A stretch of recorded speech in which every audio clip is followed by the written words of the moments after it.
जो आज stray dogs का मैटर है उसमें एक बहुत ही इंपॉर्टेंट जजमेंट आया है, जो न्यायपालिका का एक बहुत ही अच्छा कदम है, बहुत अच्छा जजमेंट है। मेनली जजमेंट को 3 पार्ट्स में बांटा गया है। फर्स्ट जो पार्ट है वो रिगार्डिंग मॉडिफिकेशन, जो एप्लीकेशन थी जजमेंट के रिगार्डिंग, जो पहला था उसके रिगार्डिंग दी हुई थी उसमें है। सेकंड पार्ट में जो एसओपी है, जो स्टैंडर्ड ऑपरेटिंग प्रोसीजर है उसके रिगार्डिंग है। और जो थर्ड पार्ट है वो स्पेसिफिकली थोड़ा सा ज्यादा इंपॉर्टेंट कहूंगा, क्योंकि उसमें compliance by states and UTs की बात की गई है। मेन बिंदु ये है, तो आर्टिकल 21 के अंतर्गत ये चीज बहुत ही ज्यादा इंपॉर्टेंट मानी गई है कि जो लोग हैं, जो बच्चे हैं, बूढ़े हैं, बुजुर्ग हैं, उन सबको एक राइट टू लाइफ है और वो एक बहुत ही इंपॉर्टेंट है, ताकि वो बिना किसी फियर के सोसाइटी में, समाज में कहीं भी आ जा सके, चाहे वो एयरपोर्ट्स हो, स्कूल्स हो, कॉलेज हो, सड़कें हो, रोड हो, पब्लिक प्लेसेज हो। तो एक तो ये है कि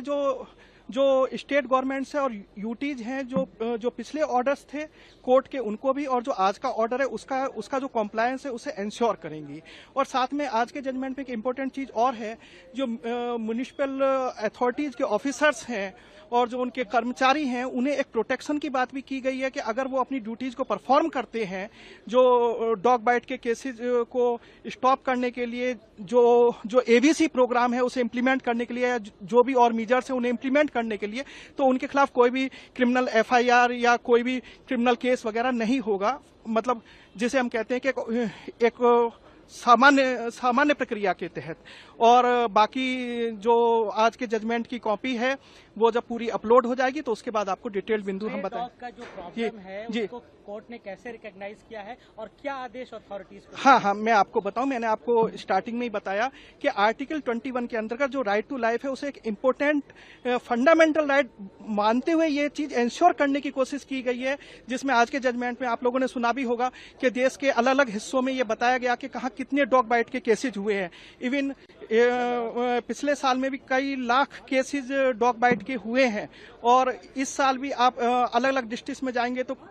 कई डिस्ट्रिक्ट में थाउजेंड्स ऑफ केसेज हैं, हंड्रेड्स ऑफ केसेज हैं डॉग बाइट के। तो सीधी सी बात निकल के यही आती है कि जो राइट टू लाइफ का हमारा फंडामेंटल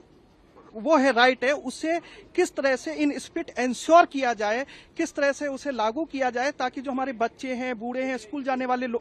हमारे स्टूडेंट्स हैं, वो बिना किसी फियर के अपनी जगह पे जा सके। उन्हें ये नहीं हो कि हम 5-6 लोग एक साथ जाए, बच्चा है अकेला जा रहा है, स्कूल जा रहा है, तो वो सीधा जा सके, उसे कोई फियर ना हो कि 4-5 डॉग्स आएंगे और एकदम उस पर अटैक कर देंगे। तो एक चीज ये है कि सोसाइटी को बिना किसी फियर के लोग अपना काम कर सके, तो उस चीज को इंश्योर करने की कोशिश की गई है। और एक बहुत ही अच्छा कदम है, बहुत ही एक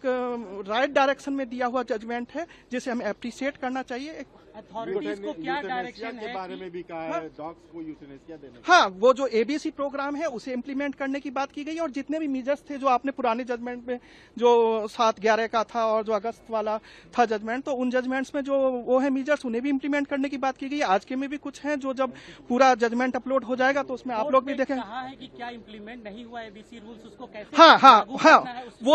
वो भी मैं आपको बिल्कुल क्लियर कर देता हूँ कि एबीसी प्रोग्राम 2001 के बाद से ये था कि बहुत अच्छी तरह से इम्प्लीमेंट होना चाहिए, लेकिन 2 डिकेड होने के बाद भी जब इसे एक कहीं ना कहीं हम ये भी कह सकते हैं, चाहे उसमें राज्य सरकारें रही हो या म्युनिसिपल अथॉरिटीज रही हो या जो भी इम्प्लीमेंटिंग अथॉरिटीज थी, वो ठीक से उस प्रोग्राम को इम्प्लीमेंट नहीं कर पाई, तभी कहीं ना कहीं इतनी बड़ी प्रॉब्लम आज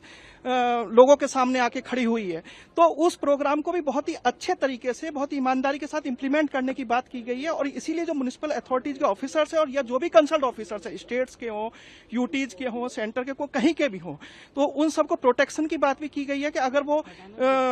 ये जो मेजर्स हैं इन्हें इम्प्लीमेंट करते हैं तो उनके खिलाफ कोई भी इस तरह का, जैसे कई बार ऐसा होता है कि समाज में जाते हैं और कोई एफआईआर उनके खिलाफ करने लगता है या कोई उन्हें परेशान करता है, तो वो चीजें ना हो।